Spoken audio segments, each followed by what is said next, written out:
second of Dawn be crowning our next upper bracket semi-finalist today. Let's see if this can be a clean sweep for RSG, or will the hometown buff prevail as Orange Esports try to equalize perhaps here.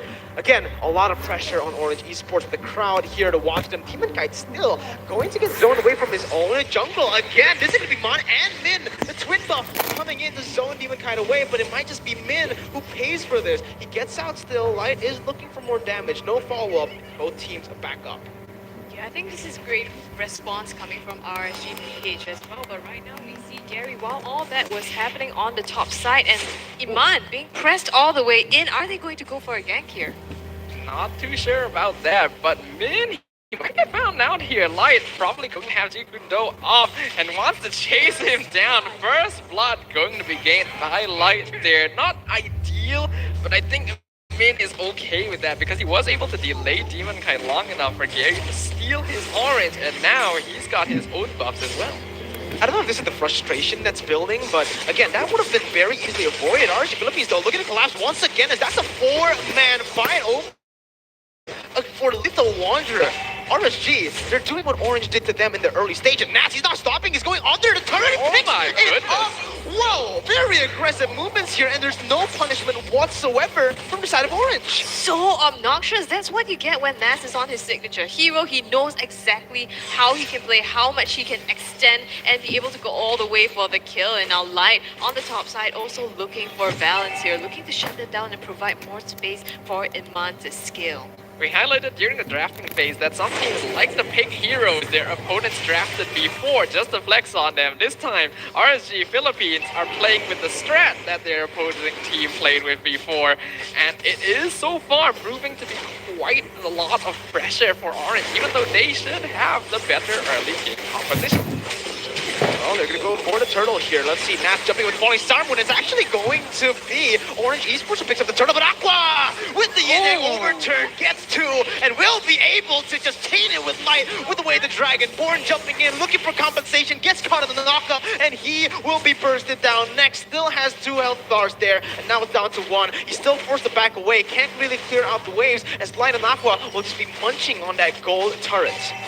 RSGPH so strong, they're back on form. This is the early game that we usually see RSGPH comfortable in, and they have just the draft to do that. Orange Esports, though, you mentioned the Staffa, that they have the early game as well, but they're not able to fully utilize that.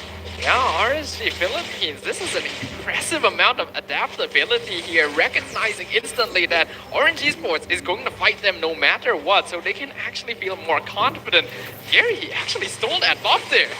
Might be paying the price though. Demon Kite is in some trouble, gets the knockup here. OE, they managed to secure one kill onto him to shut the jungler down. Oh man, Orange Esports, yeah, again, I want to go back to my point. This is the frustration building up because a lot of these plays usually we didn't see from Orange in game number 1 and 2. They usually struggle in that mid to late transition. In the early game, they're usually just fine, right? But now we're seeing a lot of cracks in their game that RSG Philippines, again, will always be able to punish. But I don't think it's actually that bad right now. They're still in an okay position, but here comes a fight yet again. Knockup comes up to Min, and he manages to somehow get away. I think he bought the sprint here, so still a-okay for now, but Balance forced to pop the flicker here, as well as the torn apart memory, just to get away from that fight. RSGPH are relentless.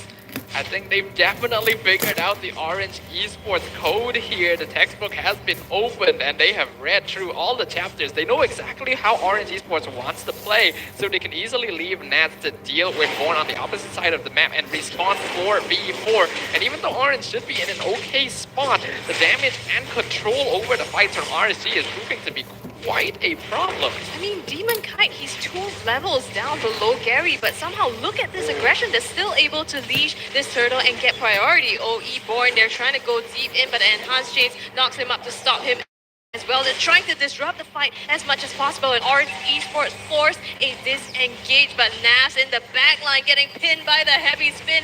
Min trying to do as much as he can, but it's not going to be enough. Again, RSGPH back on the turtle. They fought that team fight with macro more than micro, right? They just split up, they baited all these abilities. 3 ultimates were used from the side of Orange. When look at RSGPH, they only need 2 ultimates, and they all had more HP, right? Orange tried to force it, RSG backed away, knowing full well that Orange need those resources to be able to pressure. Without them, free turtle going to the hands of the Filipino champs. That's really good gameplay from RSG Philippines right now. As you mentioned, they know exactly what cooldowns they need to be wary of. They know which of their heroes are able to take up these 1v1 fights. And now Nat's feeling very aggressive. Yeah, I mean, this is just Nat being Nat, but he might be punished for it right now. Gary picks up the kill. You do not want to give the kill to the jungler now. A bit too much there by Nat, but RSGPH, you know they're not going to let up. Looking for something up top as well. Yeah, a little bit too aggressive there from Nats. Too comfortable, I believe, because again, he's been getting a lot of things done in that bottom side, but because of that, that might be actually kind of fatal as Orange Esports just take that turret down. They punish 2 things here, kill and also the turret. Born not gonna really be pressured here that much. Demon Kite doesn't really have the damage to burst Born down, so they're going to be able to get that objective and actually win out in terms of the objectives. As we take a look at the items here, Karina got the Thunder Belt already, so Gary's doing pretty well. Like you said, 2 levels ahead of Demon Kite earlier, now just 1 level. This is interesting here. Not only does Gary go for the Thunder Belt first, we're seeing Demon Kite go for a first item, Cursed Helmet on the Julian. And now they're fighting in the mid lane. Man already goes down due to the way of the dragon. Heavy spin by mid, pin slide down. Somehow he still manages to just get away scot-free. RSGPH, they're getting away time and again with the aggression getting caught out, but still somehow slither away. RSPH, that again, it's starting to keep, it's gonna keep on building at this point, right? Orange Esports, the frustration from game 1, from game 2, almost wrapping it up, and now RSGPH members are just living with a sliver of health every single time. Gary now looking for the play onto the turtle. Born jumping to that back line as Demon Kite will be there to get the turtle with the retribution. Light zones Gary away at the perfect time. And Aqua's here to look for the Yin overturn, but man, with the reaction time, pops that black shoes. He's still running for it though. Iman broad sprint isn't able to catch up. Top side going to be bursted down here by Orange. Yeah, Nas, nothing he can do here as Orange Esports, they look to take one objective as a consolation, some sort of compensation for losing both the objective and getting no kills off of that. I think we have to note, even though RSG Philippines are winning the fight quite handily here, Orange are actually trading quite well for objectives. They lose a tower down here, so they already took 2 away from RSG themselves. They're actually going for a slightly more disciplined route here, since they recognize they can't really take these head-to-head fights now. They're going to use the resources they need and then go for objectives elsewhere. It's going to be really tough again for the side of Orange Esports here as RSGPH have this 1,000 gold lead. With the top side, bottom side taken down, they might be looking for something more here. Falling Star Moon to lock Min down. That's the heavy spin for Min with the sprint as well. He gets out, but they lose out on 2 good resources here. Enhanced chain, comboed in. Man just disappears as the Yin Yang overturn is enough to take him out.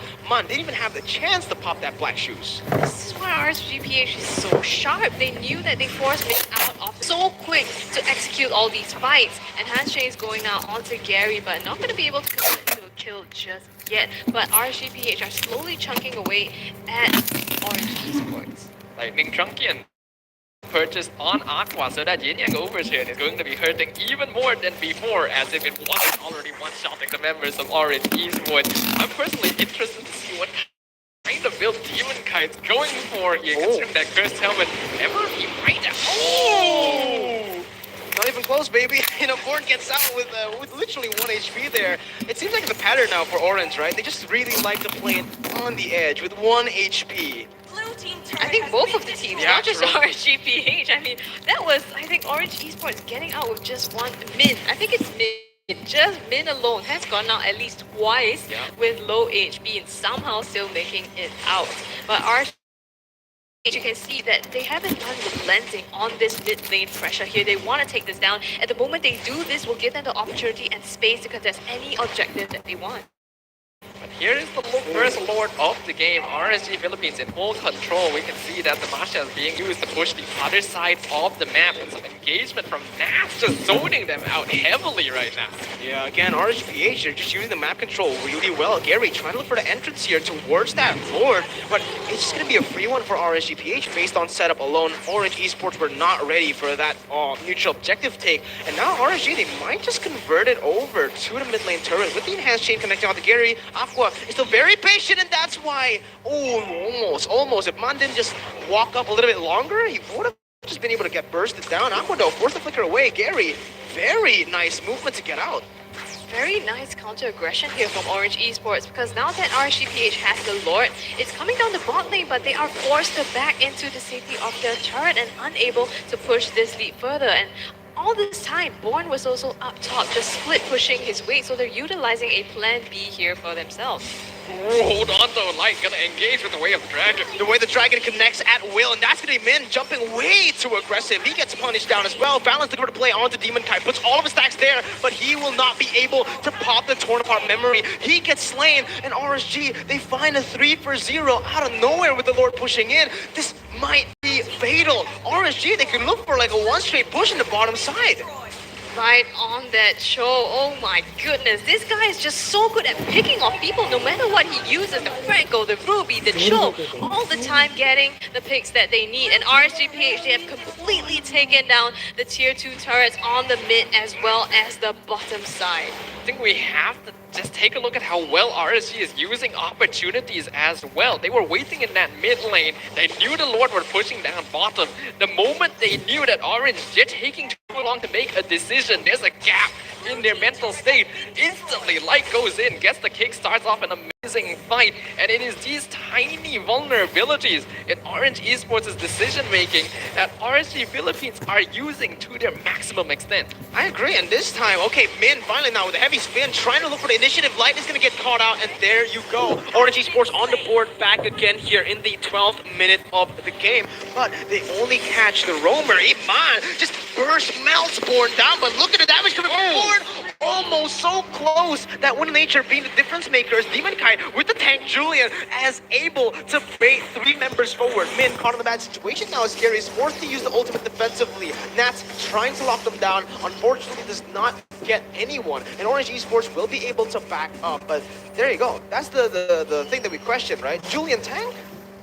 At least it's not a Lancelot tank. Yeah, it worked out though. It didn't work out. Julian tank, I guess it makes sense given the composition here. There's just Light and Navs, so it's not that usual kind of beefy front line as compared to, say, the equivalent of an Akai and Masha as well as a Karina. So I kind of like that they're adapting that. You also have the burst to protect the burst coming from Aqua and Iman as well. Now the Lord is coming up, and once again, RSG, they have priority over this. At this point now, we've definitely seen Julian with basically every build under the sun available, and it does seem to be working out. Demon Kai just mainly being used for utility with that enhanced chain. Literally not using any other enhanced ability. He's just setting up for his team. This is why I don't like the Brody, right? Okay, man, just gets melted down once again. Iman's damage, it's just nasty at this point. Born trying to go for that back line, but it's not going to be able to. He's looking for the steal, but no one's hitting the Lord. It is going to be Demon Kai with the retribution, and Light goes over the way the Dragon and knock Gary down. It's an all-out fight as Valence will be running for the hills onto the enemy side. He's forced to go down. He goes for the start, and the tournament pop memory gets a trade, but again, 3-for-1, enhanced Lord over to RSG. RSG, they're gonna look to push this now all the way down to the inhibitors, and the Lord is coming down the mid as well. Could this be the last stand that Orange Esports is trying to make? Born goes all the way in for Aqua, manages to pull off the damage, but the rest of the team peels for them. Mid pins down Demon Kai and manages to secure 1 kill onto him as well, forcing RSGPH to back off a little bit, but they do get this bottom inhibitor. That was just funny to watch. Iman was just hitting on the turret without minions. But now Lord is going to be pushing in. They'll probably take that mid inhibitor as well. RSGPH making, again, another good choice. Backing it off. There are a lot of teams that under that situation would just try to push in and end the game with that Lord. But they recognize that Orange Esports has a lot of capacity for making these massive comebacks in the late game. They just don't want to take that chance. Looking at the damage dealt this game, Eman is confirm 100% online. And this carry is a huge problem because it was drafted specifically for the purpose of countering this durable lineup side of Orange Esports. Big yikes for Orange Esports there. If you take a look at the damage charge, Valence just isn't pumping out enough. And Born again gets caught out, overextended. The way the Dragon popped there and everything as well. They save the big abilities. They just want this pick off. Unfortunately for RSGPH, there's not really any neutral objectives up, but again, this is just more map control. Without that frontliner, Min, carry, they're very susceptible to, again, Iman's damage that you mentioned. I mean, you don't even need so much damage. You just get Demon Kite to engage. And right now, Orange Esports being one man down. RSG, they're looking for an opportunity. It's going to be Min coming through them instead, though. Pops the heavy spin, tries to push Light as well as Nas to the back line, but just going to retreat for now. Yeah, they're looking for more though here in that top side. RSG and Mon taken low. They are looking for that base turret. But again, Orange Esports playing it really well actually defensively here. This is where usually we also see Orange Esports kind of shine. Game 1 and now Game 3. In their base, they make the right decisions, but when they overextend, sometimes the mistakes are just really, really punishable for RSGPH. Let's take a look at the items though. In this late stage, 16 minutes in, we can already see that, again, Brody, good items. He has the items, he has the gold, but like I mentioned, the damage is not that much, to be honest, if you're up against these tanky members from RSG. Especially when you see now, we can confirm Demon Kite with full tank on that Julian, not even a single damage item, and it is working out. He's just relying on Eman and Aqua to output all the DPS for RSG Philippines.